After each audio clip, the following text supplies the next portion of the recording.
الحمد لله وبه نستعين. أشهد أن لا إله إلا الله وحده لا شريك له، وأشهد أن محمدا عبده ورسوله، ونصلي ونسلم على هذا النبي الكريم آله وصحبه أجمعين. أما بعد، أيها المؤمنون، اتقوا الله. أوصيكم وإياي بتقوى الله، فقد فاز المتقون. Muslimin dan muslimat, mudah-mudahan dirahmati Allah Subhanahu wa ta'ala. Di dalam sebuah hadis an Abi Hurairah radhiyallahu anhu عن النبي صلى الله عليه وسلم قال: لم يتكلم في المهدي إلا ثلاثة: عيسى بن مريم، وصاحب جريج. وكان جريج رجلا عابدا، فاتخذ صومعة فكان فيها، فأتته أمه وهو يصلي، فقالت: يا جريج. فقال جريج: يا ربي، أمي وصلاتي. فأقبل على صلاته فانصرفت. فلما كان من الغد أتته وهو يصلي، فقالت: يا جريج. فقال جريج: أي ربي، أمي وصلاتي. فأقبل على صلاته. فلما كان من الغد أتته وهو يصلي، فقالت: يا جريج. فقال جريج: أي ربي، أمي وصلاتي. فأقبل على صلاته. فقالت: اللهم لا تمته حتى ينظر إلى وجوه المومسات. فتذاكر بنو إسرائيل جريجا وعبادته. وكانت امرأة بغي يتمثل بحسنها، فقالت: إن شئتم لأفتننه. فتعرضت له فلم يلتفت إليها، فأتت راعيا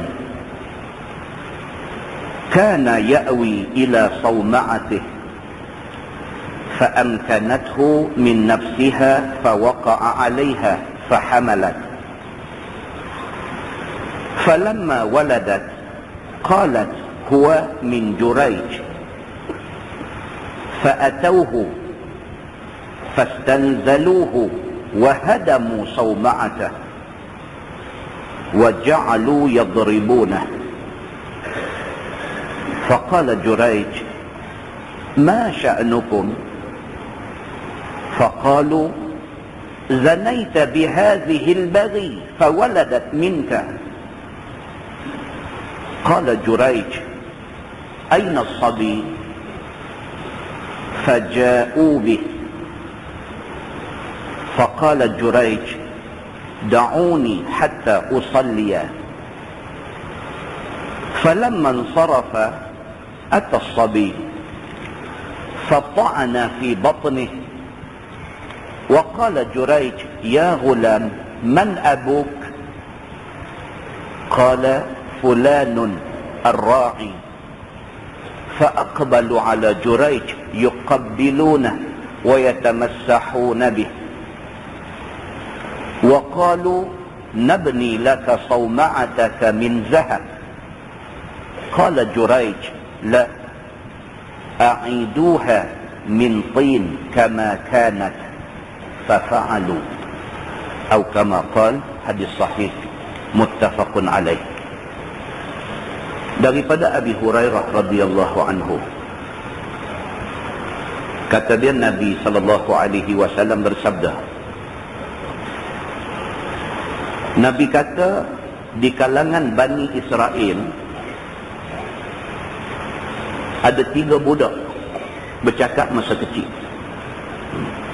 Bani Israel saja, lain pada Bani Israel ada lagi. Yang Bani Israel saja, di kalangan Bani Israel saja Nabi kata ada 3 budak bercakap masa umur kecil. Umur tak boleh bercakap lagi, tapi Allah bagi dia bercakap. Ada 3. Satu, Isa bin Maryam, Nabi Allah Isa alaihi salam. Dia bercakap masa kecil. Bila orang tuduh mak dia, orang tuduh kata Maryam ini berzina sehingga mengandung, sehingga beranak mai Isa, Allah subhanahu wa ta'ala jadikan itu mukjizat dia. Tiba-tiba Nabi Allah Isa alaihi salam, hak kecil baru beranak ni bercakap. Dia menafikan tohmahan orang pada mak dia. Satu. Yang kedua, wasahibu Juraij, satu budak kecil yang Allah takdirkan dia boleh bercakap kerana dia nak mempertahankan seorang abid billah, satu orang yang kuat beribadat kepada Allah. Nama dia Juraij. Bab ni sekali lagi kita nanti baca dalam kitab. Sekali lagi saya ambil ini sebagai mukadimah, senang. Sekali lagi bila main bab tu kita langkau terus. Baik. Dan lagi satu, sambung hadis yang panjang ni lagi. Dia cerita ada lagi satu budak di kalangan Bani Israel yang mak dia tengah duduk dukung dia, bagi susu ke dia. Tiba-tiba mai satu orang laki-laki dengan kenderaan hebat, dengan pakaian yang hebat, lalu depan mak dia. Mak dia tengok-tengok laki-laki ni, mak dia terus doa. Mak dia kata, ya Allah, jadikanlah anak aku hak kecil ni macam orang kaya ni. Budak ni tengah hisap susu mak dia, dia berhenti. Dia beralih tengok orang hak mak dia berasa kagum sangat ni. Dia tengok, dia bercakap dengan mak dia. Dia kata, ya Allah, jangan bagi aku jadi macam dia ni. Terkejut mak dia. Duk sat mai pula satu perempuan jariah, perempuan hamba. Orang duk balun dia, pakat duk pukul dia, bubak lari ke depan mak dia. Mak dia tengok, peluk dia. Mak dia kata, ya Allah, janganlah bagi anak aku jadi macam perempuan ni. Anak kecil daripada kalangan Bani Israel ni, dia berhenti menyusu ke mak dia. Dia beralih tengok perempuan hak kena balun, hak mak dia minta jangan dia jadi macam perempuan tu. Dia tengok, dia kata ke mak dia, dia kata, ya Allah, jadikanlah aku macam perempuan ni. Lepas tu budak ni kata ke mak dia, bercakap pula dengan mak dia. Mak dia kata, bila hang mula boleh bercakap ni? Tak pasal apa yang aku berkenan hak tu hang kata tak mau, bila aku tak berkenan dia ni hang kata mau. Jawab budak ni, dia kata orang hak mak berasa kagum sangat pakai elok, naik kenderaan elok tu, itu orang tak baik. Dia hidup dengan duit haram. Saya tak mau jadi macam dia.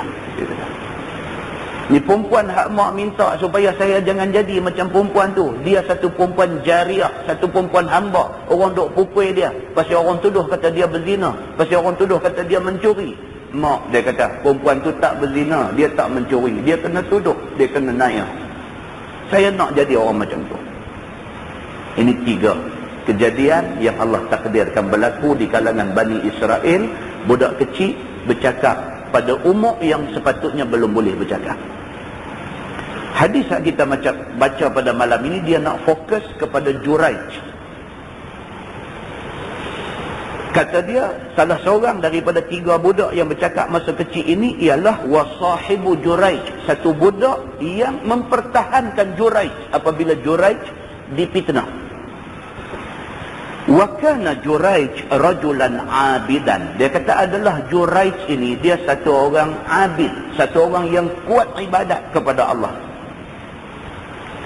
Fattakhadha sawma'a, sehingga kan dia keluar daripada rumah mak dia, dia pergi duduk di satu tempat, dia buat sawma'ah, dia buat satu pondok untuk dia duduk, untuk dia nak beribadat, untuk tak mau ada orang kacau dia. Dia nak konsentrate ibadat di pondok tu. Fakana fiha, kata Nabi, maka Juraij duduk dalam pondok tu, dia tak bercampur dengan orang, dia nak ibadat kepada Allah sahaja. Fa'atathu ummuh wa huwa yusalli. Berlaku satu cerita, kata Nabi, satu hari dia tengah semayang sunat, mak dia mai.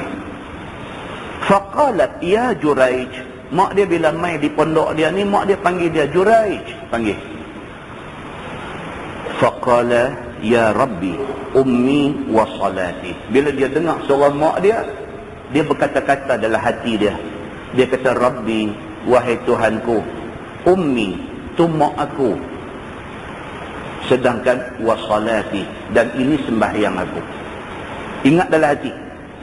Dia kata, ya Allah, ni hak main panggil ni mak aku, tapi aku tengah sembahyang, aku duk menghadap engkau, ya Allah. Engkau lebih besar daripada mak aku. Dia ingat macam tu dalam kepala dia. Fa aqbala ala salati, maka Juraij sembahyang, tak peduli ke mak dia. Dia perhabis sembahyang sunat dia. Fansarafat, kata Nabi, mak Juraij ni pun balik. Dah main panggil anak-anak tak terbit rumah, panggil anak-anak tak mau keluar rumah. Fansarafat, dia pun balik. Falamma kana minal ghad atathu wa huwa yusalli. Esok tu mak dia mai pula, mai dia duduk semayang juga. Faqalat ya Juraij, macam tu juga mak dia bila sampai di pondok dia panggil Juraij. Faqala ay Rabbi ummi wa salati. Macam tu juga dia dengar suara mak dia, dia kata, ya Allah, mak mai pula, sedangkan aku duduk semayang. Fa aqbala ala salati, dia pun buat keputusan, kata semayang sunat ni lebih besar daripada pilihan mak dia. Falamma kana minal ghad atathu wa huwa yusalli faqalat ya Juraij, faqala ay Rabbi ummi wa salati, fa aqbala ala salati. Hari ketiga macam tu juga, mak dia mai panggil dia, dia duduk semayang, dia ingat dalam hati dia, ya Allah, mak aku ni selalu mai masa aku semayang, aku tengah semayang, hak ni mak aku, tentulah aku jaga semayang, kerana ini duk menghadap Allah, ini lebih utama daripada pi sahut panggilan mak. Maka dia pun terus semayang 3 hari, jadi macam tu. Faqalat Allahumma la tumithu hatta yanzura ila wujuhil mumisat. Mak dia tak boleh tahan. 3 hari mai, anak dia tak mau nak keluar tunjuk muka, tak mau nak keluar mai sahut panggilan dia, mak dia terus angkat tangan baca doa. Dia nak jadi batu belah, batu bertengkuk. Mak dia terus angkat tangan, dia minta Allahumma. Mak dia kata, ya Allah, ya Tuhan aku, la tumithu hatta yanzura ila wujuhil mumisat. Mak dia kata, ya Allah, ya Tuhan aku, anak aku ni alim sangat, sampai tak peduli dekat aku. Aku minta kepadamu, ya Allah, satu benda, jangan bagi anak aku mati, melainkan setelah dia tengok muka perempuan sundal, perempuan jahat. Jadi kita kalau jadi mak, kalau jadi ayah, jangan sampai macam tu. Kecil hati ke anak, marah ke anak, apa tak puas hati dengan anak, jangan sampai mulut ni pi ucap doa tak elok macam tu. Mak Juraij sudah disebut macam tu. Dia terus minta dekat Tuhan, ya Allah, ya Tuhanku, jangan bagi anak aku mati, melainkan setelah dia terfitnah dengan perempuan jahat. Fatadzakara Banu Israel Juraijan wa ibadatah. Nabi SAW duk cerita kisah Juraij ni. Juraij ni zaman Bani Israel dulu. Allah bagi tahu benda ni dekat Nabi. Nabi cerita dekat sahabat ada. Nabi kata dulu ada satu orang nama dia Juraij. Dia ni daripada kalangan Bani Israel. Dia ni niat dia bagus. Niat dia nak beribadat kepada Allah. Cuma silap dia apa dia? Dia tak tahu hak mana lebih utama. Semayang sunat kan lebih utama, ataupun jaga mak lebih utama. Hak ni Juraij silap. Maka Juraij membuat keputusan, kata semayang sunat itu lebih penting daripada sahut panggilan mak dia. Yang akhirnya mak dia sudah doa tak elok kepada dia. Maka kemudian jadilah benda buruk kepada Juraij ni. Nabi duk cerita benda ni kepada para sahabat Nabi ridwanullah alaihim ajma'in. Nabi kata Juraij ini, dia ni fatadzakara Banu Israel Juraijan wa ibadatah. Punya alimnya, punya waraknya, punya bagusnya Juraij ni, sampai Bani Israel masa tu kira duk cerita pasal dia. Buat contoh. Kalau cerita pasal orang baik, Juraij lah contoh dia. Kalau cerita pasal orang warak, Juraij lah contoh dia. Kalau nak cerita pasal orang kuat ibadat, Juraij lah contohnya. Pendek kata, masa tu tidak ada manusia yang lebih baik daripada Juraij. Pi kedai kopi orang cerita tu, pi ke pasar orang cerita tu, pi tempat kerja orang cerita tu, pi mana tempat pun orang duk bercakap pasal Juraij wa ibadatah, dan ibadat yang dibuat oleh Juraij ini hebat. Macam semalam saya cerita di Masjid Brown Garden. Semalam ada cerita di sana, satu cerita sahabat pergi umrah baru balik. Tahun lepas dia pergi, tahun ni dia pergi, baru balik. Dia bila sampai saja di Mekah, di Madinah ke di Mekah ke, bila sampai saja dia 12.30 dia keluar. 12.30 malam. 12.30 malam dia keluar daripada hotel, dia pergi dah Masjidil Haram. Semayang tahajud, semayang sunat, semayang macam-macam dia duk buat di Masjidil Haram ni. Tahun lepas serupa, tahun ni pun serupa, dia dapat sah nombor 2 belakang imam.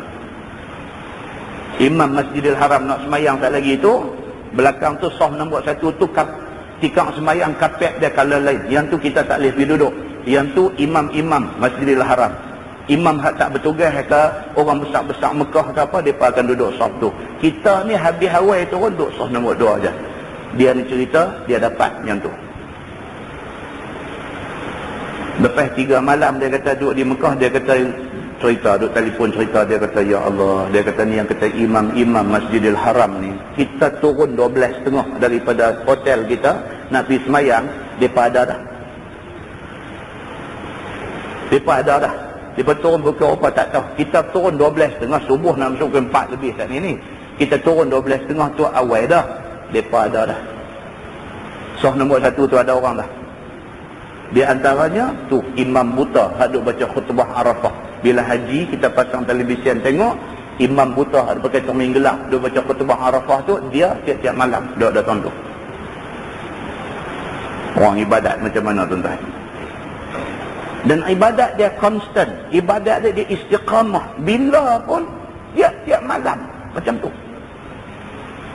Yang dia nak ceritanya apa? Dia kata dah lepas 3 malam dah dia duduk di situ, dia kata satu malam tu bangun ni imam buta ni ada baca khutbah Arafah ni, tiba-tiba bangun daripada salat pertama, beralih mai pegang orang tua kita ni.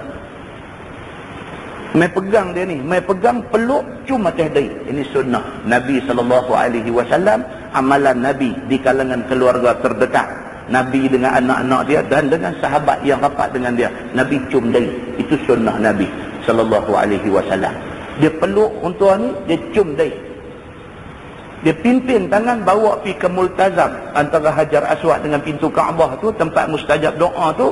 Dia bawa orang tua ni pergi tu, dia baca doa. Habuan orang tua ni, dia sapu dada orang tua ni. Menangis orang tua ni. Dia beralih balik mai, dia panggil polis hak duk jaga. Bila imam semayang ada polis 6-7 orang tu, dia panggil polis tu, dia tunjuk, dia kata start daripada ni, dia ni semayang sah pertama, dia kata. Balik sampai Malaysia tak boleh tahan tuan-tuan. Telefon dekat saya ni, telefon dia kata ni apalah Allah nak bagi kat saya, teriak tu cerita. Muslimin dan muslimat yang dirahmati Allah, ini ibadat ni yang kata ibadat. Juraij satu orang manusia yang ibadat dia ni menjadi bahan bercakap Bani Israel pada masa tu. Kata Nabi SAW, wa kanat imra'atun bali yutamathalu bihusniha.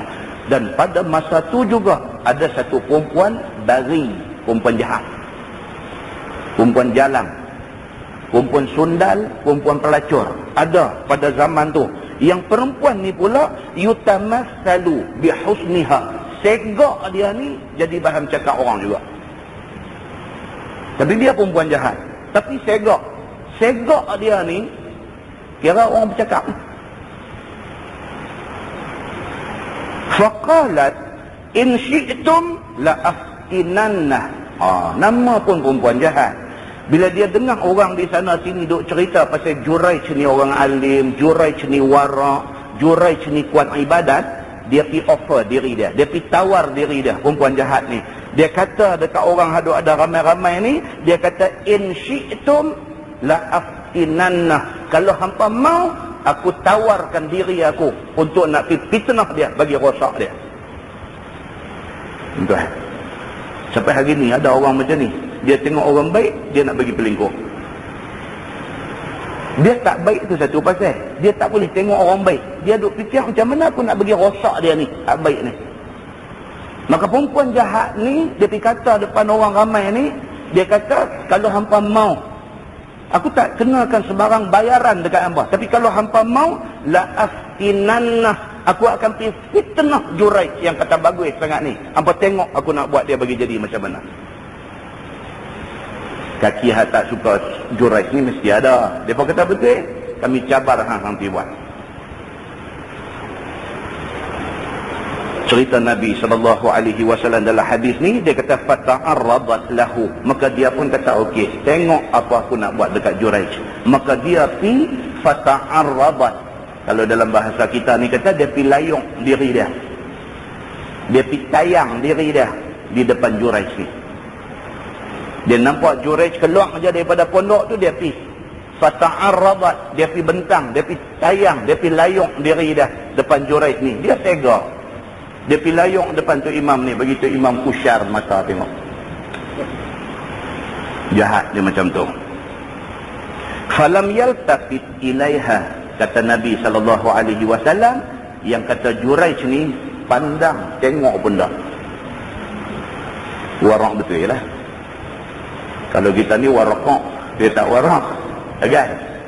Ada peluang tengok juga. Kalau depan orang buat tak tengok, buat tengok bawah. Kalau tak ada orang tengok juga. Abang pula ke orang tengok mula tak berdosa. Kalau kita. Yang kata Juraij ini, Nabi SAW sebut, Nabi kata falam yaltafit ilaiha, dia tak beralih tengok pun yang kata perempuan segak ni. Fa'atat ra'iyan kana ya'wi ila sawma'ati fa'amkanathu min nafsiha fawaqa'a 'alayha fahamalat. Perempuan jahat ni bila dia cuba nak pi goda, dia cuba nak pi pedaya Juraij, tak boleh. Dia tengok-tengok, nampak ada satu ra'i, nampak ada satu orang duk kerja bela kambing. Dia pi dekat gembala kambing ni, dia kata, "Mai, hang buat jahat dengan aku." Kawan ni pun lepas kambing pergi lain. Fawaqa'at 'alaiha, maka dia pun berzina dengan perempuan jahat ni. Fahamalat, mengandung perempuan jahat ni. Mengandung kerana zina dengan gembala kambing, bukan dengan Juraij. Falamma waladat qalat huwa min Juraij. Bila dia beranak, dia pergi habaq dekat orang semua, perempuan jahat ni. Dia dukung anak ni, dia pergi depan orang ramai semua. Semua dengar sini, aku nak abang satu benda dekat hangpa. Huwa min Juraij. Dia kata, budak ni anak Juraij. Nampak tuan? Betapa orang lelaki-lelaki senang aja kalau Nabi rosak nama. Senang aja. Satu perempuan boleh pergi mengaku depan orang, kata dia buat jahat dengan kita. Kalau orang Penang kata, pai. Bukan pi. Pai. Pai ni habis. Masyarakat ni, benda macam ni, bila dengar-dengar, dia tak mau dah nak siasat, nak apa, dia dengar-dengar, dia kata, tu ke? Ui, tak sangka. Nanya ya. Orang lelaki-lelaki ni cukup senang nak bagi lingkup, cukup senang pakai orang perempuan bagi lingkup dia. Betul tak betul, orang tak tanya dah. Pasal apa? Masyarakat ni, kalau tajuk ni, dia tak mau siasat dah. Dia dengar-dengar, dia kata apa? Tu ke? Tongkai lah sahabat kita. Juraij kena macam tu. Bila perempuan ni beranak, dia gendong anak, dia pergi dekat orang ramai semua, dia kata, huwa min Juraij. Ni, anak ni anak Juraij. Dengar ke puak-puak orang kampung ni, fa'atauhu fastanzaluhu. Nabi kata, mereka terus pergi ke pondok Juraij duk buat ibadat ni, Depa heret dia bawa turun daripada pondok tu, wahadamu sauma'atah. Depa godam, depa katok, depa peruntuh pondok hak dia duk buat ibadat tu. Dah nampak yang kata manusia ni, kena gaya tuan-tuan pi cucuh dia, kena gaya tuan-tuan pi corak petrol lempang api dekat dia, dia menyala tu, dia sambang habis. Dia tak fikir tindakan dia tu betul ke, tak betul ke, tak fikir dah. Satu orang mai kena gaya bercakap dekat dia, habis. Dia boleh buat apa saja. Bani Israel yang selama ni duk kata Juraij ni orang bagus, kerana satu cerita yang dibawa oleh perempuan jalang. Mereka terus pergi ke pondok dia, mereka pergi cekak dia, mereka tarik dia bawa turun, mereka peruntuh pondok tempat dia buat ibadat ni. Waja'alu yadribuna, dan mereka balun Juraij ni cukup-cukup. Nabi cerita, benda ni Nabi cerita. Faqala Juraij, ma sya'nukum? Juraij ni kata nanti, dia kata ni apa hal ni? Nanti sah, dia kata ni apa hal, ni apa cerita ni? Dengan tak pasal-pasal hampa mai ni, hampa serbu mai rumah aku, hampa cekak aku tarik turun, dengan aku tak tahu ujung pangkai cerita, hampa pukul aku, hampa peruntuh pondok aku. Ma sya'nukum? Apa hal dengan hampa semua ni? Faqalu, jawab puak-puak orang kampung ni, zanaita bihadhil bagi fawaladat minka. Oh, hang buat-buat tak tahu pula. Hang berzina dengan perempuan ni, kemudian perempuan ni sampai beranak anak hang. Hari ni hang nak abang, hang tak tahu apa. Cengih seram kalau dengar. Tak buat apa pun, tak tahu orang main-main ni seolah-olah confirm memang hang buat benda ni. Zanaita bihadhil bag, hang telah berzina dengan perempuan ni, fawaladat minka, dia beranak anak hang, tiba-tiba hang kata hang tak tahu. Qala Juraij, Juraij kata nanti saat, aina sabi? Dia kata mana dia budak yang kata anak saya tu mana? Dia kata aina sabi? Mana budak tu? Faja'u bihi, depa pun dukung buat mai budak kecil tu. Faqala da'uni hatta usalliya. Tunggu sat, dia kata, aku nak pergi semayang sat. Nak pergi semayang lagi, dah kena godam dah tak. Yang kata Juraij ni, da'uni, dia kata tinggal aku sat, jangan buat apa kat aku, bagi masa dekat aku sat, hatta usalliya, sehingga aku semayang, aku lepas semayang sat lagi kita tengok macam mana. Falamman sarafa atas sabi, bila dia habis semayang sunat, minta tolong dekat Tuhan dan sebagainya, dia mai dekat budak yang anak zina ni, dia mai fata'ana fi batnih, dia cucuk perut budak tu dengan jari dia. Juraij ni bila dia mai dekat budak kecil tu, ta'ana, dia cucuk perut budak tu. Wa qala, dan dia kata, ya ghulam, man abuk? Dia kata, wahai budak kecil, siapa bapa hang? Allah bagi ilham dekat dia. Allah bagi ilham dekat dia. Habis-habis semayang dia main-main, dia kata, ya ghulam, man abuk? Cucuk perut tu, dia kata, budak, siapa bapa hang yang betul? Qala, tiba-tiba budak baru beranak berapa hari ni, mulut dia bercakap, dia kata, fulanun ar-ra'i, pak aku tu hadut belakang bintang tu, dia kata. Allahu akbar, tuan-tuan. Ni hak mai pukul Juraij, hak mai paraban pondok dia ni, semua duk ada, semua jadi saksi kepada benda ajaib yang jadi ni. Tengok budak kecil baru beranak, tapak kaki merah lagi, dia kata apa? Fulanur ra'i, bapa aku tu hak duk belah kambing tu.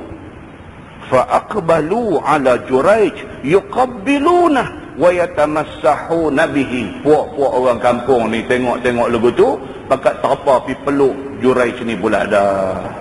Pakat peluk dia, wa yatamassahuna bihi. Hak mana tak boleh peluk suar tangan pi duk raba, pegang kepala dia, pegang bau dia, tang mana boleh pegang-pegang. Pasal apa? Juraij ni mesti satu orang yang bagus, sehingga Allah bagi budak kecil ni cakap. Wa qalu, kata orang kampung ni semua, nabni laka sauma'atak min zahab. Mereka kata, Juraij, apapun kami minta sorry banyak-banyak. Kami bertindak melulu tadi. Lah ni macam ni, izinkan kami. Kami buat balik pondok hang. Tapi kami buat pondok hang daripada zahab, daripada emas. Nak tebus silap ni. Juraij, izinkan kami kami perbaik balik, kami buat balik pondok hang ni, tapi kali ni kami nak buat pondok min zahab, daripada emas. Qala Juraij, la. Juraij kata, dah, tak payah, emas semua tak payah. A'iduha min tin kama kana. Kalau hampa nak tolong aku buat balik, buat macam yang sebelum ni. Pondok aku buat daripada tin, daripada tanah. Buat balik daripada tanah. Fa'alu, maka dia pun buat balik pondok dia.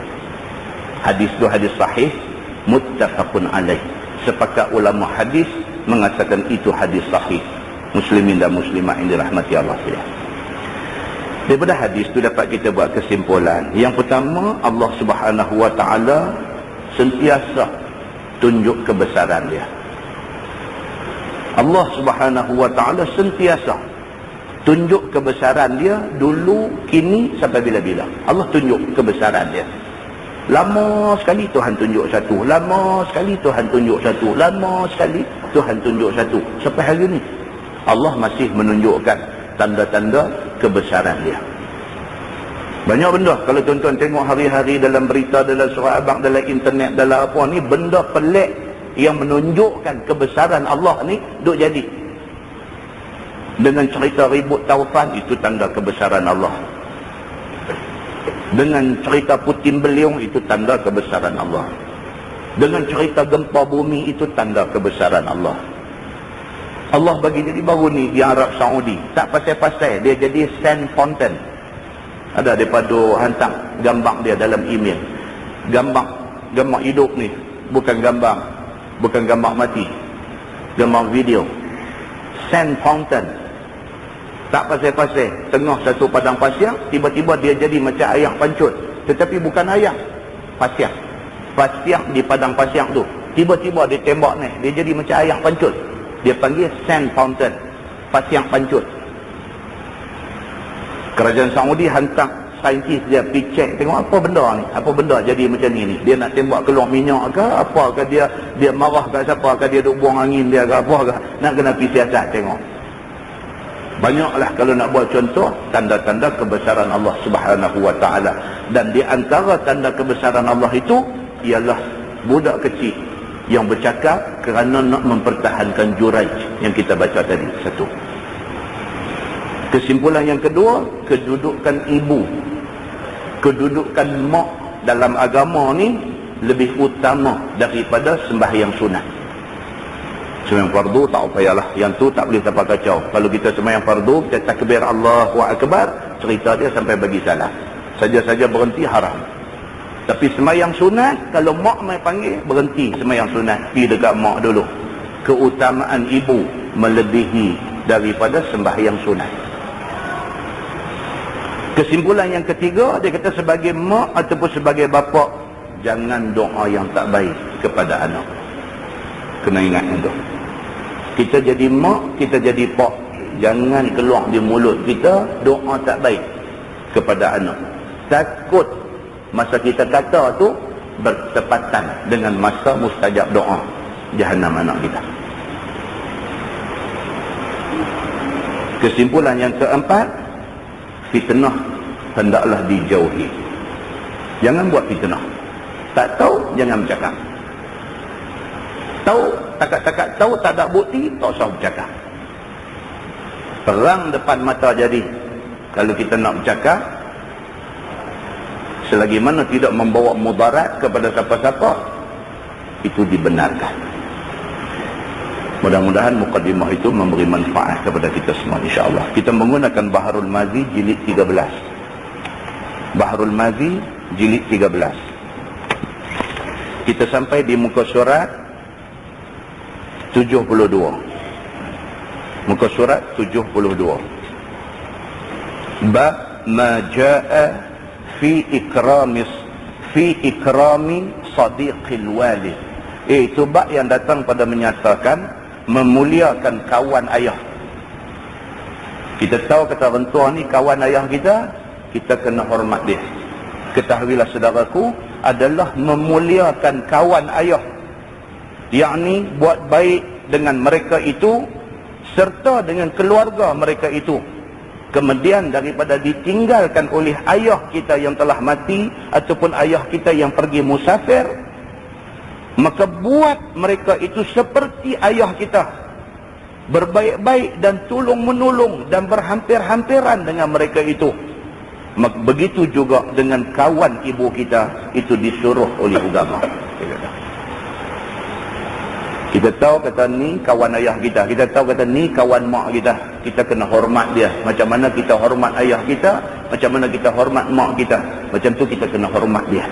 Ini agama suruh macam ni.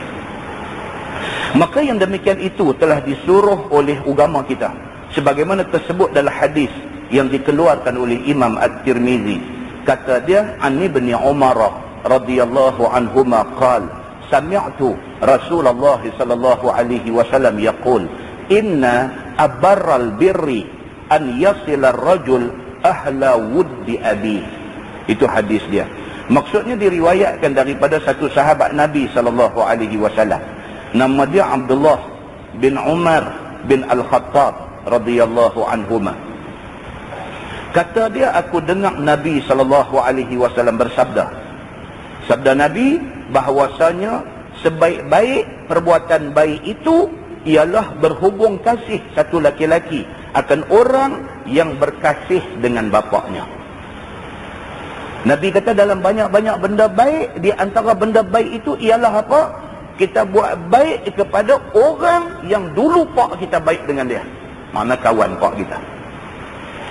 Kata Imam At-Tirmizi, pada bab ini ada riwayat daripada Abi Asid dan katanya lagi ini hadis sahih.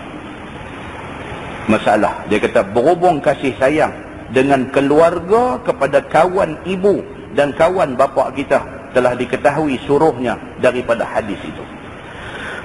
Bukan kata kawan ayah kita, bukan kata kawan mak kita, keluarga dia pun kita kena jaga sama.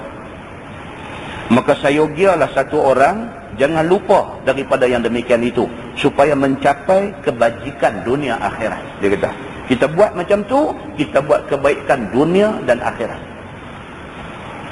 Kerana keluarga kepada kawan bapa kita dan keluarga kepada kawan ibu kita itu, apabila kita buat baik dengan mereka itu, maka seolah-olahnya kita buat baik kepada bapa kita yang dah pun meninggal itu.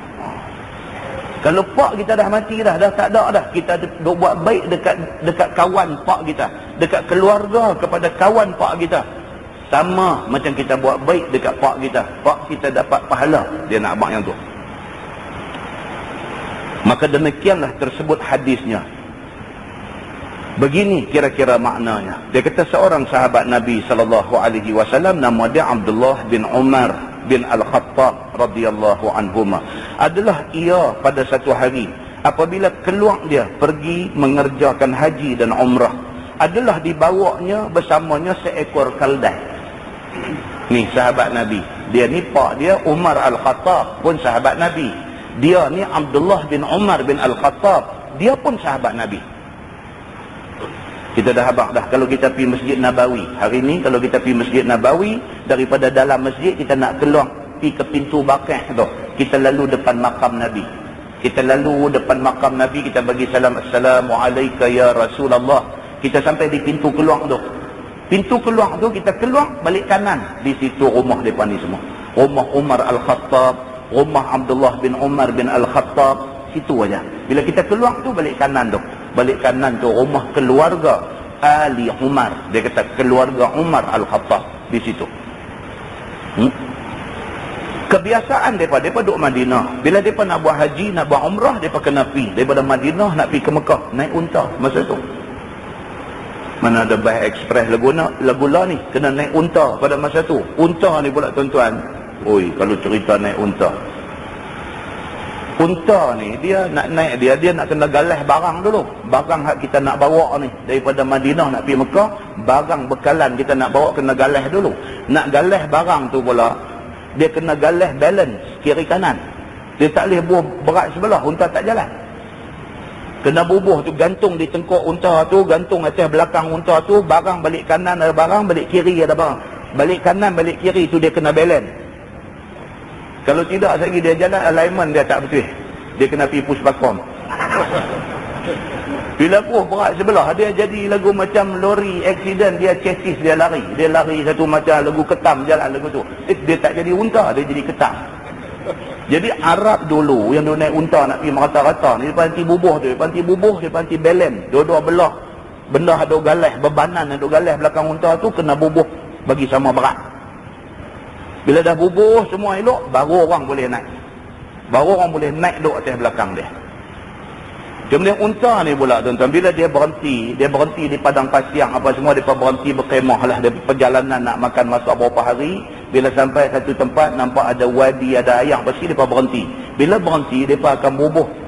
Tuan-tuan tahu dia buat macam mana? Dia tak tambat unta. Dia ikat kaki unta satu aja. Kaki empat tu, kaki depan belah kanan tu, dia lipat bagi bengkok tu, dia bubuh satu benda sendai tu. Yang tu dia panggil iqal. Iqal tu yang orang Arab, kalau tuan-tuan pergi di Saudi, dia pakai serban buah atas kepala, dia sebai serban tu, dia bubuh satu benda. Orang Melayu kata eagle. Bukan eagle, dia bahasa dia iqal. Iqal ni maksud dia ikat lah, ikat. Jadi ada satu cerita di kalangan orang Arab ni, dia buat cerita lawak aja lah, bukan betul, cerita lawak. Bila mereka berhenti unta ni di mana-mana, mereka ambil iqal tu, mereka ikat kaki dia sebelah. Bagi kaki dia lipat begitu, ikat dengan iqal tu lah, ikat. Bila ikat, dia tinggal 3 kaki, dia tak berjalan jauh lah. Saat lagi, bila nak berjalan balik, saat lagi, mereka rongkai buang haduk ikat kaki tu, mereka rongkai, mereka buh lihat atas kepala. Yang tu jadi iqal tu, yang kata duk panggil eagle tu. Bila pergi Mekah, pergi duk beli eagle tu, haduk tambat kaki unta tu. Cerita joke saja, bukan cerita betul. Tapi di kalangan Arab dia cerita benda ni, dia cerita macam tu. Asal iqal tu dia kata hadut tambat kaki unta satu tu. Ini cerita unta ni. Jadi unta ni untuk satu kenderaan. Keldai lain pula. Bawa keldai ni apa? Habuan nak rest, dia pakai duduk atas keldai. Maka Abdullah bin Umar bin Al-Khattab ni, dalam perjalanan dia nak pergi buat haji, nak pergi buat umrah daripada Madinah nak pergi Mekah ni, unta dia naik, keldai dia bawa satu ikut sama masa berjalan tu. Begitu ceritanya. Adalah dibawa bersamanya seekor keldai. Gunanya apabila dia penat menunggang unta, maka naik dia beristirahat di atas keldainya itu. Dan ada pula dibawanya bersama-sama dengannya serban, buat untuk melilit atas kepalanya. Yang ni satu. Serban ni tuan-tuan, betul dia pakai macam mana? Serban dalam bahasa Arab dia panggil imamah. Ain, mim alif, mim ta marbutah. Imamah. Imamah dalam bahasa Arab ni, kalau tuan-tuan buka dalam kamus Arab, imamah ataupun jamak dia kata amaim. Imamah ni dia kata apa? Ma yulafu ala ra'si. Ma yulafu, benda yang dililit. Yang kata serban ni, yang kata imamah ni serban. Serban ni apa? Ma yulafu ala ra'si, iaitu benda yang dililit di kepala. Jadi bila kita jumpa hadis, kata Nabi SAW pada hari pembukaan kota Mekah, dakhala Nabi SAW, masuk ke Mekah ni Yaumul Fathi, pada hari pembukaan kota Mekah, wa alaihi imamatus sauda, di atas kepala Nabi ada imamah, ada serban sauda, warna hitam. Hari Nabi masuk Mekah tu, Nabi pakai serban hitam. Macam Tok Guru ni adik pakai serban hitam masa hari nak angkat sumpah jadi menteri besar tu. Serban hitam ni dia, tengok bulan depan kita pakai hitam. Jadi bila kata Nabi SAW dia pakai imamah, dia pakai serban, imamah tu maksud dia belit. Macam mana orang Sudan pakai, macam mana orang Iran pakai, itu belit, itu imamah. Itulah yang dipakai oleh Nabi SAW. Begitu. Baik. Jadi Abdullah bin Umar bin Al-Khattab ni, dia nak bertolak daripada Madinah nak pergi Mekah kerana nak buat haji, kerana nak buat umrah ni. Dia bawa bersama dengan dia segala bekalan semua, buah atas unta, bersama dengan tu heret keldai sekong. Dan dia ni memang pakai serban buat membelit atas kepala dia. Dan serban yang dipakai oleh orang Arab ini, itu kehormatan dia. Itu tanda kehormatan dia, serban ni. Begitu yang dipakai oleh Abdullah bin Umar bin Al-Khattab ni, dia kata. Di dalam antara dia menunggang menatang keldainya itu, tiba-tiba lalu satu orang Badui berdekatan dengan dia. Dalam perjalanan dia nak pergi ke Mekah ni, daripada Madinah ni, lintah depan dia satu Arab Badui. Badui ni Arab yang berpindah randa. Depan ni Arab kasar depan ni. Lalu depan dia. Dan Badui itu telah dikenal oleh Abdullah bin Umar bin Al-Khattab itu, ialah anak kepada kawan ayah dia. Lintah depan dia, dia tengok-tengok, dia kata pasal lagu, kenal dia ni bukan anak ni kah? Yang kawan tu kawan dengan Umar Al-Khattab dulu. Dia nampak. Maka dia pun menegur anak kawan ayahnya itu dengan salam. Bila dia nampak ni, dia tulis, Assalamualaikum ya akhi. Kawan, dia kata, Assalamualaikum. Dan ditanyanya, bukankah engkau ini anak kepada si Anu yang menjadi kawan ayah aku? Dia tanya, hang ni anak kepada sekian-sekian orang kah? Yang sekian orang ni kawan ayah aku? Betul tak betul? Maka jawab Badui itu, betul, aku anak kepada kawan ayah engkau. Budak Badui ni kata, betul, ayah saya dulu kawan dengan ayah hang. Ayah hang Umar Al-Khattab kan? Ayah saya kawan ayah. Maka Abdullah bin Umar bin Al-Khattab pun memberikan keldainya. Kata dia, naiklah engkau keldai ni. Dengar kata, anak kepada kawan ayah dia, bagi terus keldai sebiji. Sebiji pula tekong. Keldai sebiji tu pula. Terus bagi keldai tu dekat anak kepada kawan ayah dia. Ambil ke hang keldai ni. Dia kata, hang duk pukul kaki, duk berjalan apa? Ambil ke hang. Dan ambil serban aku ini, buat belit dia atas kepala kamu. Dia rongkai serban hak dia pakai ni. Bagi, nah, hang pakai serban ni. Tak apa, kepala aku panas sikit, tak apa. Dia ra'i kawan ni. Pasal apa? Pasal kawan ni anak kepada kawan ayah dia. Ni yang kata anak kepada Umar Al-Khattab ni macam ni. Maka orang Badui itu pun menyambut serta menunggang dan membelit serban itu. Tunggu lagi. Daripada duk pukul kaki, tata kawan main bagi keldai sekong, pergi duk rongkai saban pula bagi, dia pula satu Badui. Siapa pernah pergi duk hormat dia sampai macam tu? Tata kawan ni pergi tunjuk hormat dia macam tu, habis. Ambil keldai tu, ambil saban belik atas kepala. Bila dilihat oleh setengah sahabat kepada Abdullah bin Umar bin Al-Khattab ini, maka datang heran mereka itu kepadanya. Serta berkata mereka itu dengan kata yang manis, Ghafarallahu lak. Depa bila tengok-tengok, oi, dia ni pilihan Badui ni terlebih dah ni. Badui ni tak biasa orang layan sampai macam ni ni. Hang pilihan dia lebih sangat ni. Depa kata dekat dia, depa kata dekat Abdullah bin Umar bin Al-Khattab ni, depa kata ghafarallahu lak. Mudah-mudahan Allah Taala ampun engkau wahai Abdullah. Depa kata dekat dia, telah engkau beri kepada orang Badui ini menunggang keldai, dan telah engkau beri serban engkau kepada dia. Oh, dia kata tak pernah ada dalam dunia ni orang pi buat baik ke Badui sampai macam ni. Hang seorang yang pi buat terlebih dah ni. Bukankah keldai itu tempat engkau beristirahat? Dia kata dekat Ibnu Umar ni, keldai tu bukankah hang bawa memang tujuan abuan nak rest naik atas keldai ni? Dan serban itu buat membelit kepala engkau. Dan bukankah serban tu serban hang punya, hang bagi hang pun dah tak ada dah.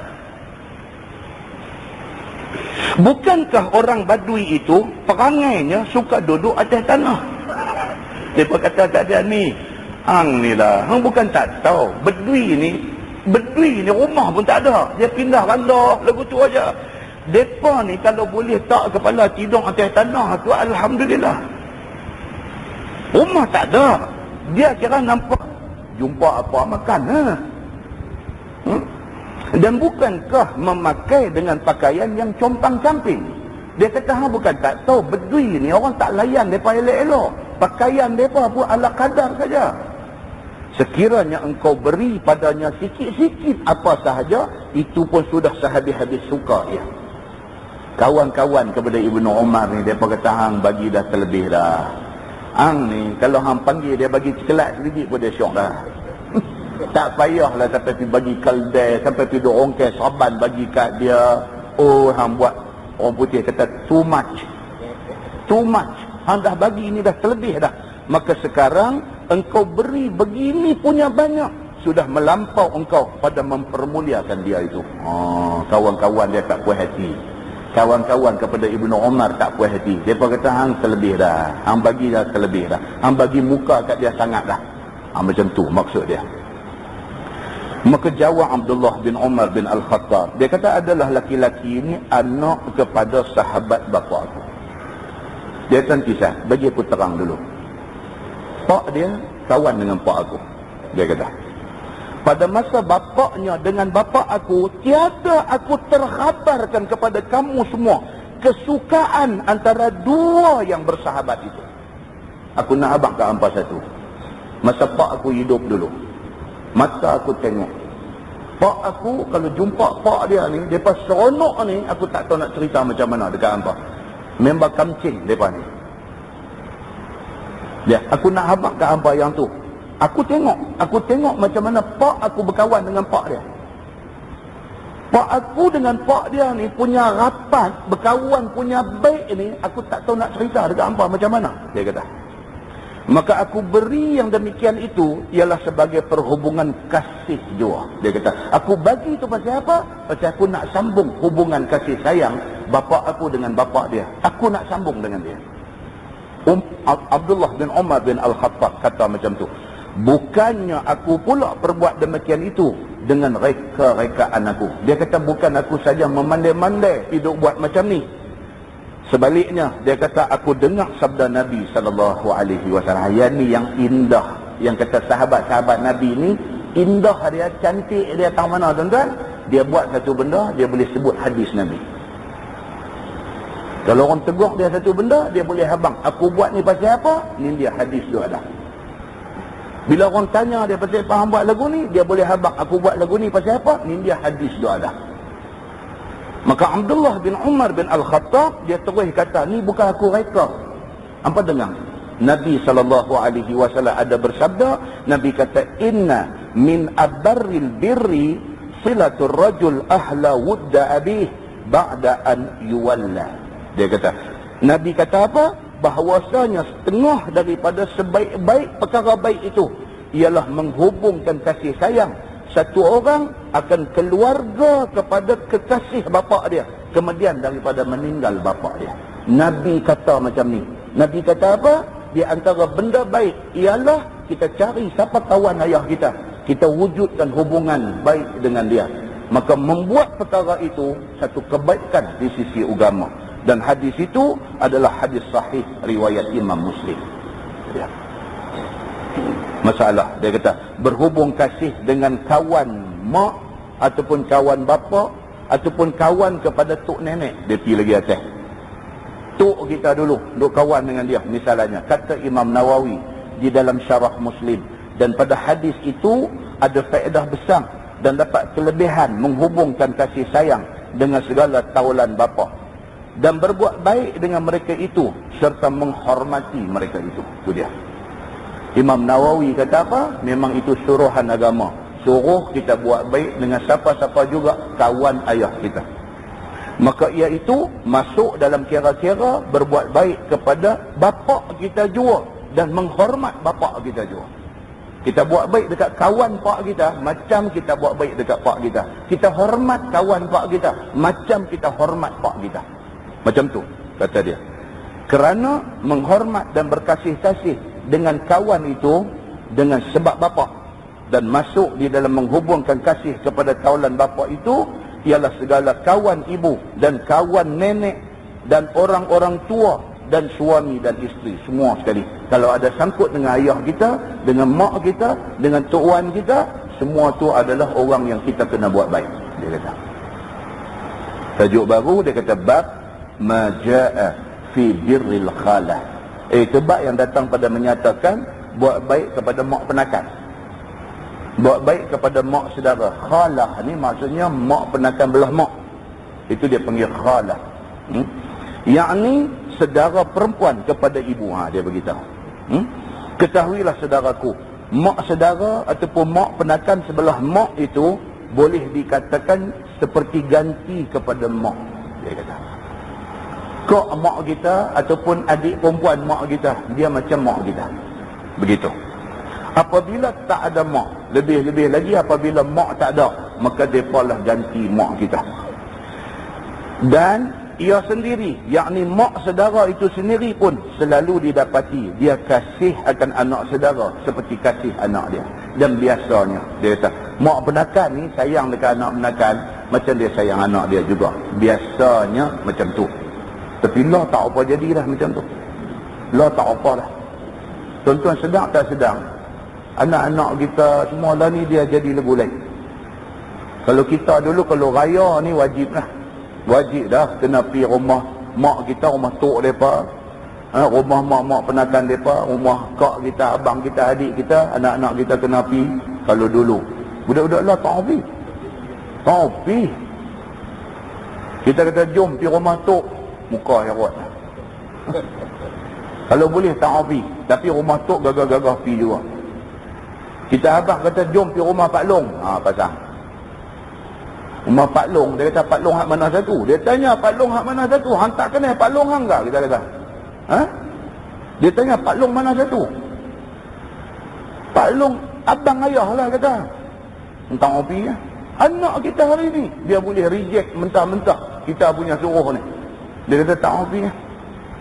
Lagi kita kata tak boleh, kena api. Muka macam purit. Naik juga kereta tapi muka ni tukar. Hari ni dah jadi macam tu. Jadi macam mana mak penakan nak sayang anak penakan?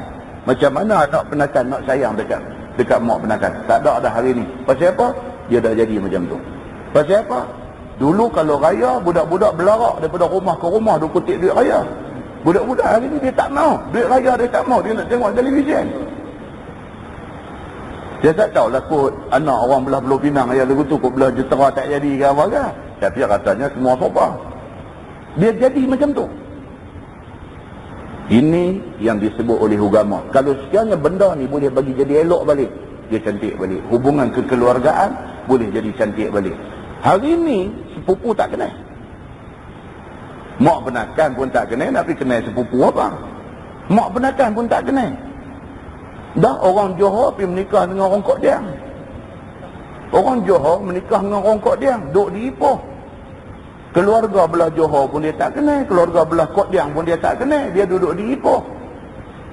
Dengan masing-masing sibuk, hang tak balik rumah ni, dia ni tak balik rumah ni, dengan tak kenal adik-beradik apa-apa semua. Esok pergi mengaji universiti, hak laki-laki dengan hak perempuan jumpa, bercinta, menyanyi sampai 12 lagu dah, tak kenal, kata sepupu, tak kenal. Balik mai tunjuk dekat mak, kata mak saya dah dapat dah seorang. Mak pun tengok-tengok, nampak macam keluarga kita juga. Tak apa, atok mai apa nak pergi berkira, pergi. Jadi gambar Hindustan. Duk peletum. Adik-beradik, tuan-tuan, tak kenal. Pasal apa? Pasal hari ni punya cerita, dia jadi macam tu. Tak kenal, sepupu tak kenal. Muslimin dan muslimat yang dirahmati Allah sekalian. Ini yang berlaku. Maka agama dia beritahu, dia kata buat balik benda ni, bagi jadi elok balik. Buat balik sebelum benda ni dia jadi putih tali, cari tak jumpa, buat bagi jadi elok balik. Bagi adik-beradik ni kenal balik. Pasal apa? Pasal buat baik kepada kak mak kita ataupun adik mak kita, serupa macam kita buat baik ke mak kita. Agama kata macam tu. Maka bertambahan pula, jikalau anak saudara itu perempuan, tentulah mak penakan ni cukup suka dekat dia. Dia kata. Baik. Apabila tidak ada ibu dan tidak ada nenek, yakni ibu bagi ibu, maka sukalah anak kita tadi tinggal duduk kepadanya. Dulu kalau mak mati hidup rumah tok. Dulu kalau mak mati, anak ni hidup dengan tok. Tok mana? Tok mak kepada mak. Dulu macam tu dia kata. Dan ialah menempati ibu. Tok tu jadi macam mak kepada cucu ni. Dia jadi macam tu. Maka demikianlah syarak kita pun menyaksikan ia menempati tempat ibu. Maka agama pun kata mak penakan belah mak ni sama macam mak budak ni. Dia kata. Dengan kerana itu apabila tak ada ibu ataupun tak ada nenek, maka hendaklah kuat buat baik kepada mak penakan tadi ni dahulu daripada buat baik kepada adik-beradik lain. Dia kata. Kerana ia menempati tempat ibu. Maka sebagaimana hadis dikeluarkan oleh Imam At-Tirmizi, kata dia Anil Bara' bin Azib Anin Nabi sallallahu alaihi wasallam qala al-khalah bimanzilatil Diriwayatkan daripada seorang sahabat Nabi sallallahu alaihi wasallam, nama dia Al-Bara' bin Azib radhiyallahu anhu. Kata dia Nabi sallallahu alaihi wasallam bersabda, mak penakan sebelah mak sama macam mak. Dia kata. Manakala adalah mak penakan itu menempati, maka hendaklah beratkan dia dan ambil peduli kepada dia seperti mana kita mengambil peduli kepada mak sendiri. Itu dia. Oleh kerana dia boleh ganti tempat mak kita, kita kena jaga dia. Begitu. Kerana menjunjung seperti yang disuruh oleh agama kita. Kata At-Tirmizi, ini hadis kisahnya panjang dan ini hadis sahih. Dia kata. Hadis sahih benar. Baik. Masalah berbakti kepada mak penakan itu boleh menghapuskan dosa. Tu dia lagi bagus. Kita buat baik kat mak penakan, dekat kak mak kita, dekat adik perempuan mak kita, kita buat baik kat dia, ada hadis bagi tahu kata Allah hapuskan dosa kita. Ketahuilah saudaraku, dahulu tadi telah diterangkan kelebihan mak penakan dan disuruh syarak supaya buat baik kepada mak penakan. Maka pada masalah ini menerangkan kelebihan buat baik kepada mak penakan sebelah mak itu, sehingga kan boleh hapus dosa-dosa dia. Seperti tersebut dalam hadis yang dikeluarkan oleh Imam At-Tirmizi. Kata dia an Ibn Umar radhiyallahu anhuma anna rajulan atan Nabiy sallallahu alaihi wasallam faqala ya Rasulullah inni asabtu dhanban 'azima fahal li min taubah. Diriwayatkan daripada satu sahabat Nabi sallallahu alaihi wasallam, nama dia Abdullah bin Umar bin Al-Khattab radhiyallahu anhuma, bahwasanya satu laki-laki mai jumpa Nabi sallallahu alaihi wasallam mengadukan hal dia. Maka kata laki-laki itu, ya Rasulullah, berilah tahu kepada hamba, apalah kiranya hamba ini, sesungguhnya hamba telah buat satu dosa besar, maka adakah bagi hamba jalan untuk bertaubat? Berlaku zaman Nabi, satu sahabat dia sudah pergi buat satu dosa besar, takut ni. Cerita dia apa? Pergi jumpa Nabi. Bila sampai depan Nabi, terus dia declare, dia mengaku kesalahan dia. Dia kata, ya Rasulullah, aku dah buat satu zanban azima, aku dah buat satu dosa besar. Macam mana? Tuhan bolehkah ampun aku? Saya selalu terima SMS macam ni tuan-tuan, takut. Kadang-kadang pukul 1 ke 2 pagi SMS masuk lagi. Tiap-tiap kita pun ambil buka. Assalamualaikum Ustaz, minta maaf ganggu tengah-tengah malam. Saya telah melakukan satu dosa besar, bantu saya. Di 2 pagi tuan-tuan. Ni ada orang macam ni.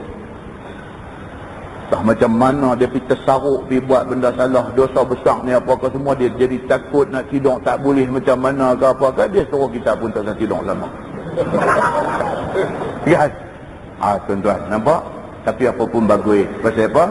Pasal dia dah tersilap buat, dia teringat nak cari jalan pulang. Dia teringat. Itu dah cukup bagus. Kita hantar balik mesej ke dia, esok kita sembang. Kedua kalau sembang sampai pagi. Muslimin dan muslimat yang dirahmati Allah sekalian. Berlaku zaman Nabi. Satu sahabat mai jumpa Nabi, dia kata, ya Rasulullah, saya sudah buat satu dosa besar. Macam mana? Ada peluang kah untuk saya nak bertaubat supaya dapat hapus dosa saya ini? Bila didengar oleh Nabi SAW pertanyaan itu, maka jawab Nabi, qala hal laka min ummin? Qala la. Qala Nabi SAW, hal laka min khalat? Qala na'am. Qala Nabi SAW, fabirraha. Maksud hadis itu sabda Nabi SAW, adakah bagi kamu mak yang boleh kamu buat baik kepadanya supaya hapus dosa kamu itu?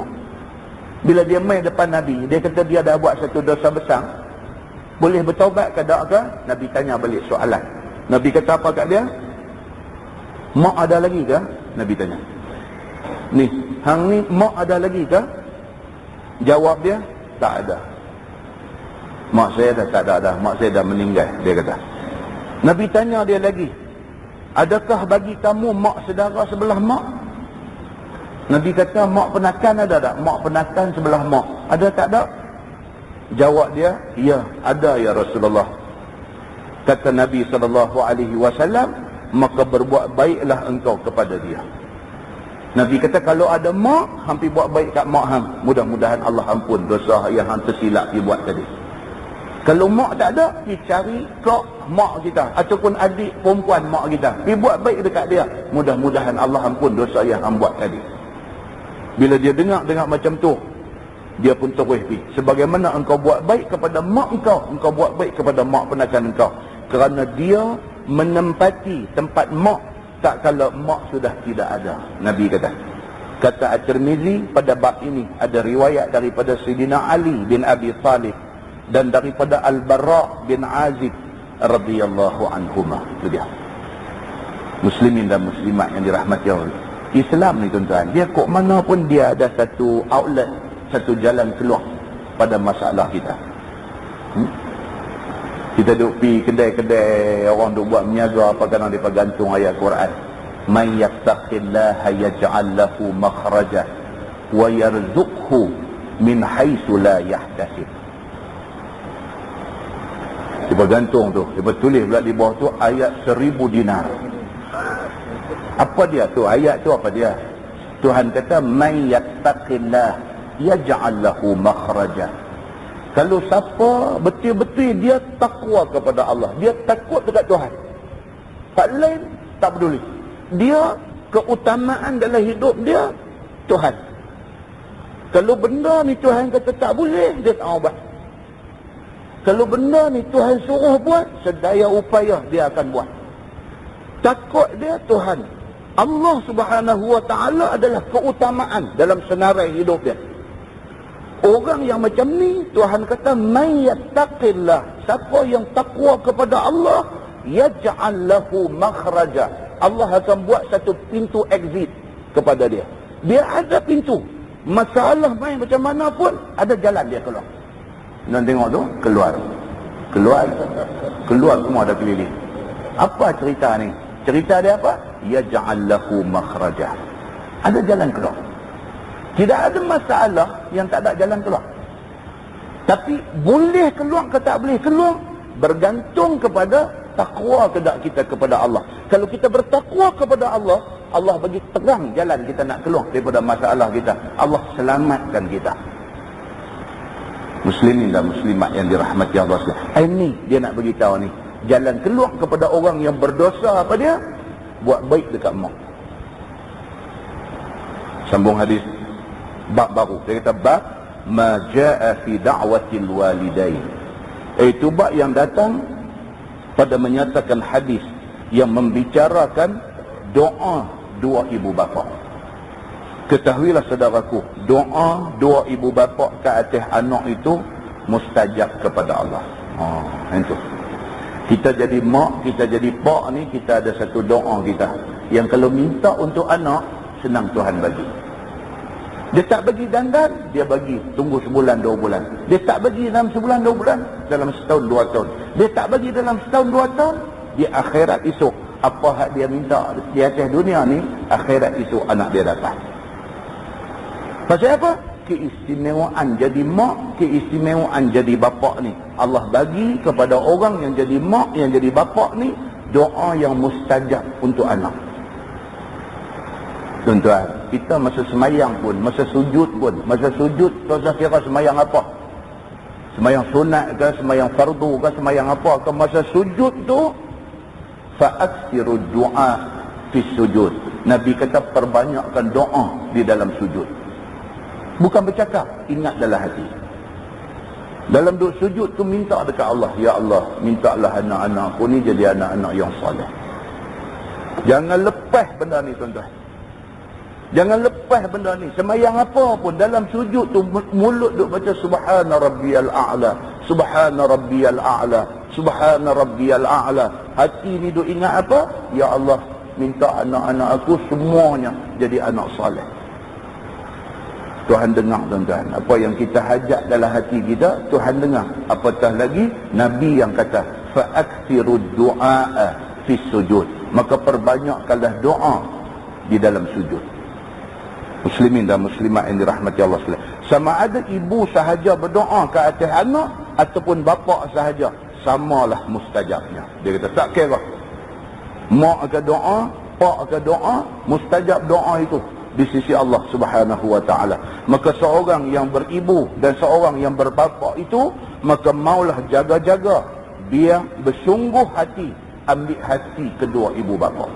Di pihak anak ni pula dia kata apa? Sedaya upaya ambil hati mak, ambil hati ayah. Sedaya upaya ambillah hati mak, ambillah hati ayah. Tuan-tuan, saya baca satu artikel orang putih. Orang putih ni artikel, orang putih menghargai mak dia macam mana. Dia kata start daripada anak ni baby, baru beranak, mak sentiasa di sisi anak. Daripada hari pertama kita beranak mai tu, mak duk sebelah anak. Tak tidur mak ni kalau anak tak sihat. Perut kembung, mak tak tidur. Demam, mak tak tidur. Ni mak, masa kita ni baby, kita ni baru beranak, mak macam tu dengan kita. Orang putih kata apabila kita ni mula boleh berjalan, hari pertama budak ni mula boleh duk pegang dinding berdiri, langkah dua tapak, orang yang paling gembira ialah mak. Orang putih kata, saat lagi habis ni tuan-tuan beritahu betul tak betul apa yang orang putih kata. Nabi kata baca banyak sangat dah, dengar orang putih kata pula. Anak ni hari pertama dia langkah kaki dia tu, orang paling gembira mak. Keluar air mata tengok anak dia boleh berjalan. Dia kata birthday pertama anak, mak buat kek. Anak umur setahun, baru genap setahun, dia buat kek. Tak erti apa lagi budak tu, dia buat kek, pak dia balas makan. Tapi mak buat kek. Pasal apa tuan-tuan? Seronok dengan anak ni, seronok. Siapa ada anak tahu. Hari pertama masuk sekolah, orang putih kata mak tunggu sampai kena halau dengan cikgu. Hari mula ni anak sulung masuk sekolah ni, mak pergi tunggu duduk menyerangguh di tepi kelas tu sampai cikgu nak mengajar pun tak boleh, sampai tulis kapuk baca, tulis kapuk baca. Pasal apa ni? Apa rentua ni duduk tunggu tak tahu, halau terus balik. Pergi balik lah, kami tahu lah nak jaga anak kecil ni. Mak seronok anak masuk sekolah. Bila anak bergaduh dengan anak orang lain, maklah orang yang pertama mempertahankan anak dia. Dia sanggup bergaduh dengan orang kampung dia kerana pertahan anak dia. Orang putih kata, anak nakal pergi bergaduh dengan orang, dia pergi tahan dada dia, dia pertahankan anak dia. Walaupun hati dia tahu anak dia nakal, dia pertahankan anak dia. Biar dia bergaduh dengan orang lain tak apa, anak dia. Bila anak nak apa-apa, orang putih kata, nak motor, nak kereta, nak apa, mak keluarkan duit simpanan dia. Betul tak betul? Orang putih saja kau buat benda ni, kita orang Kelat ni pun duk buat juga. Anak ni daripada hari beranak tadi ni sampai masuk sekolah, sampai apa mengaji sampai satu masa dia nak kenderaan, dia main habaq dekat kita, mak cek nak motor, bawa keluar duit. Duit tu duk simpan, dua tujuan. Satu, nak pergi Mekah buat haji. Yang kedua, duit tu simpan apa? Kot-kot lah jadi mati ke apa ke, duit tu lah nak pakai Anak main doa minta nak beli motor, dia buat keluar duit tu bagi. Dia tak mau fikir 10 kali. Anak punya pasal. Mak buat keluar duit bagi ke anak. Hari pertama anak dapat kerja, mak masak spesial untuk makan pagi. Orang putih kata. Hari pertama anak ni dah keluar universiti, dapat kerja, nak langkah pergi kerja tu, mak buat nasi lemak spesial pagi tu. Seronok anak dapat kerja. Bila anak terima gaji yang pertama, mak sujud syukur. Anak pergi belanja kawan lah. Anak belanja kawan lah. Mak di rumah sujud syukur. Hari ni anak dia dapat gaji yang pertama. Bila anak kata nak kahwin, mak bagi setuju, mak bagi restu kepada pilihan anak. Tak cakap banyak. Anak abang kata saya nak kahwin, tunjuk gambar. Mak tengok-tengok gambar, yang hampir pilih pun. Keluar di mulut ni dia kata, tak ada orang lain dah ke? Mak dandan anak tarik muka. Mak kata tak apa, bukan mak tak setuju, mak setuju. Tak mau bagi anak terentak hati. Hang mau siapa mak setuju. Tapi hari ni, orang putih kata, tapi hari ni mak dah tua, mak kesunyian, tapi mak tetap ingat anak. Anak tak balik ke dia. Orang putih kata, bila dah tua, mak sunyi, mak duduk seorang, mak dah tua, dia duduk ingat anak lagi. No, daripada hari beranak no, sampai hari ni, dia duduk ingat anak dia lagi. Anak tak ingat kat dia. Dia kalut dengan kerja dia kalut dengan kawan dia kalut dengan dunia seronok dia tak ingat tak orang tua ni. Orang tua ni ingat dia. So dia kata apa? Dia kata ingat. Dia kata remember dalam bahasa orang putih. Remember, ingat. Dia kata apa juga yang mak hang ada, semua dia dah bagi dekat hang. Apa yang mak ada, dia bagi habis kat kita ni. Dia kata tunjuklah sikit kasih sayang pada dia sebelum terlewat. Saya baca ni hak orang putih tulis ni pun dia main ketak dada kan. Ni orang putih tulis ni. Baca pun dia main ketak dada. Last dia kata apa? Di mana pun hang berada, hang bila duduk bumi mana pun, ingatan mak hang ada dengan hang, dia kata. Itu dia tuan-tuan, orang putih yang tak tahu Quran, yang tak tahu hadis, tulis macam tu. Apa kita ni? Dia main mengaji Quran, dia mengaji hadis, tak reti-reti tentang benda ni. Muslimin dan muslimat yang dirahmati Allah sekalian. Baik, ni cerita dia. Dia kata maka seorang yang ada ibu, ada bapa itu, maulah jaga-jaga, biar sungguh-sungguh hati, ambil hati kedua ibu bapa ini, supaya tidak didoakannya dengan doa yang tidak baik ke atas anak yang derhaka itu. Jangan kita buat derhaka. Jangan sampai mak kita terpaksa doa tak elok ke kita.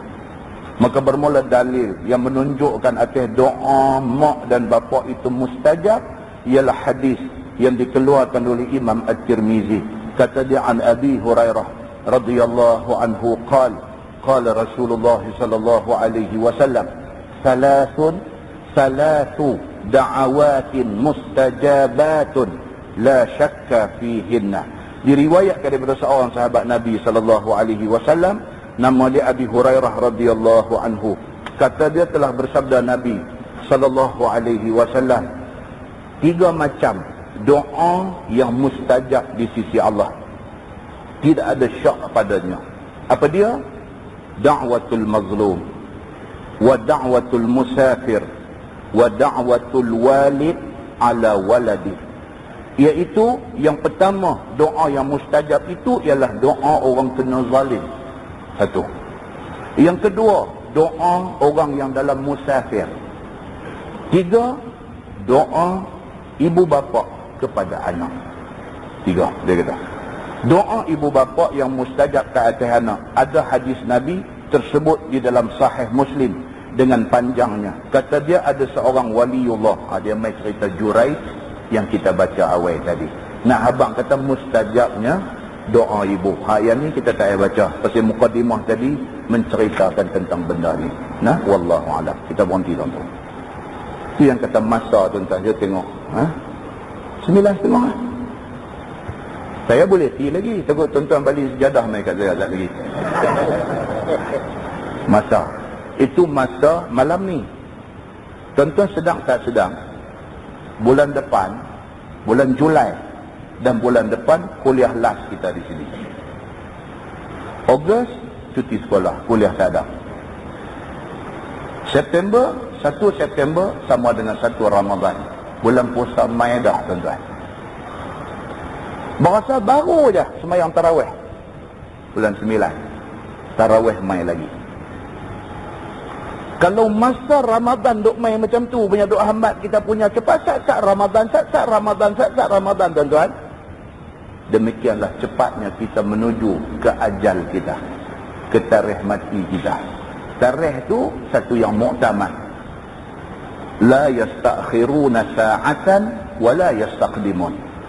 Quran bagi tahu kata apa? Tarikh mati kita ni dia tak akan lewat walaupun 1 second. Dan dia tak akan cepat walaupun 1 second. Dia adalah satu tarikh yang telah diputuskan. Saya tak tahu, tuan-tuan tak tahu, siapa pun tak tahu bila tarikh tu. Tarikh untuk kita tu bila, kita tak tahu.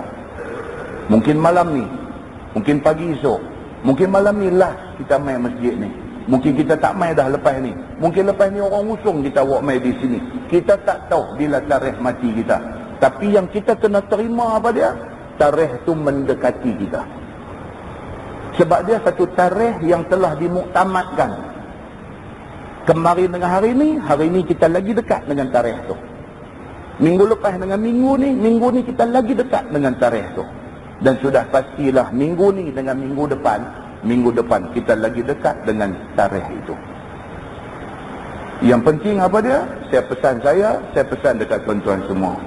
Minta tolong kepada Allah. Minta Allah tolong bagi kita ni orang yang beriman dalam hidup, mati dalam keadaan beriman, bangkit di mahsyar, duduk dalam kumpulan orang yang beriman kepada Allah Subhanahu wa taala. Mudah-mudahannya begitu. Nah, wallahu a'lam. Lepas ni insya-Allah kita masuk bab ma jaa fi haqqil walidain. Itu tanggungjawab anak kepada ibu bapa. Lepas tu dia akan main fi qati'atir rahim. Cerita tentang orang yang memutuskan silaturahim.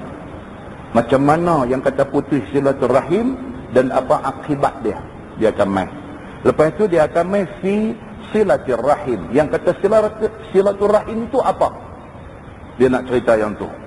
Kemudian dia akan main lagi tajuk fi hubbil walid liwalad. Fi hubbil walid liwaladi. Oh, ini tajuk dia bagus. Tajuk ni insya-Allah bulan depan kita bagi dan baca juga. Tajuk ni cukup bagus. Fi hubbil walid liwaladi. Cerita yang kata mak pak ni sayang anak ni lagu mana. Dia akan cerita kat kita. Dan dia akan bawa mai dekat kita hadis macam mana Nabi sayang kepada anak-anak dan cucu dia. Macam mana kita sayang anak ni, macam mana. Dan macam mana anak tak apa nak kisah dengan kita. Dia akan tengok. Kemudian dia kata fi rahmatil walad, iaitu cerita sayang kepada anak cucu. Tuan-tuan pernah dengar nama satu orang putih, Thomas Edison?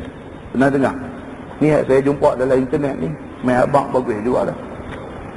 Thomas Edison ini adalah satu orang putih yang mereka cipta lampu ni. Thomas Edison, lampu bab lampu ni dia cipta. Dia orang yang mula reka benda ni. Dan dia juga orang yang mula reka motion pictures, gambar bergerak ni, gambar video, gambar televisyen ni. Dia orang yang mula dapat idea tentang benda ni. Dan dia adalah orang yang mula reka ni benda ni. Record player. Thomas Edison yang mula reka buat benda ni. Saya jumpa dalam internet ni cerita Thomas Edison. Dia ni dilahirkan telinga korang dengar. Telinga dia korang dengar. Bila dia masuk sekolah, dia orang Amerika. Bila dia masuk sekolah, cikgu hantar balik. Cikgu hantar balik bersama dengan satu nota. Cikgu tulis satu nota bagi ke mak dia.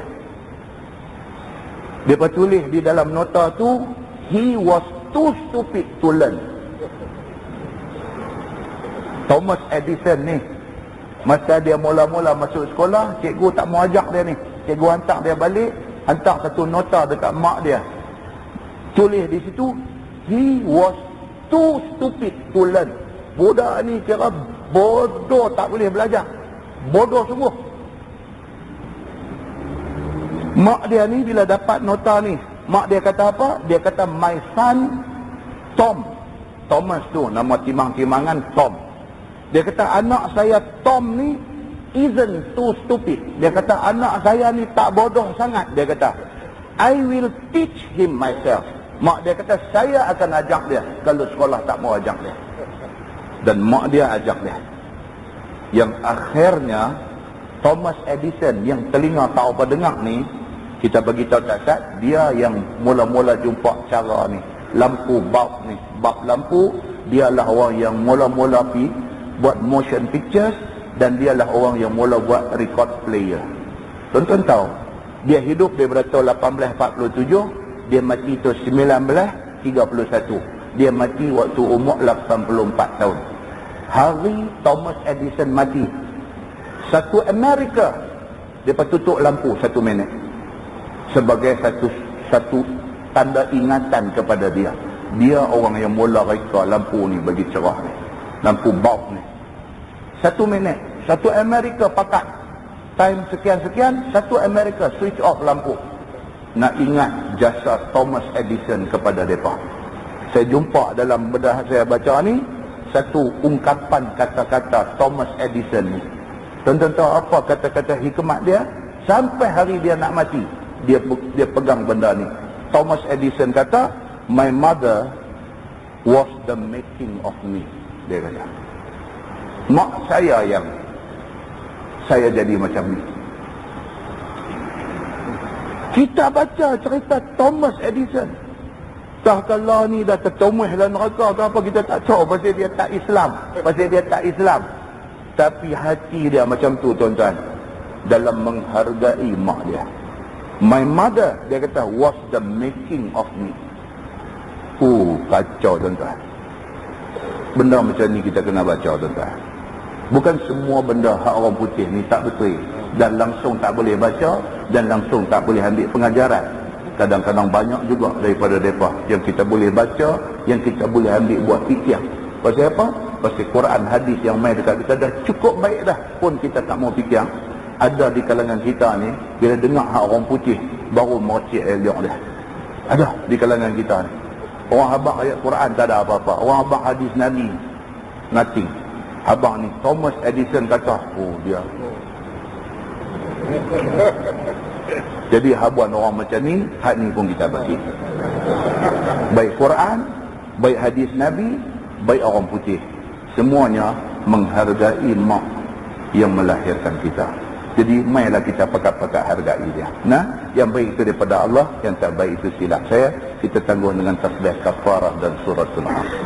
Subhanakallahumma فهم النبيين بجاه خاتم المرسلين اللهم فقهنا في الدين وعلمنا التأويل واهدنا صراطك المستقيم اللهم أرنا الحق حقا وارزقنا اتباعه وأرنا الباطل باطلا وارزقنا اجتنابه اللهم اجعل جمعنا جمعا مرحوما وتفرقنا من بعده تفرقا معصوما وصلى الله على محمد وعلى آله وصحبه وسلم والحمد لله رب العالمين. السلام عليكم.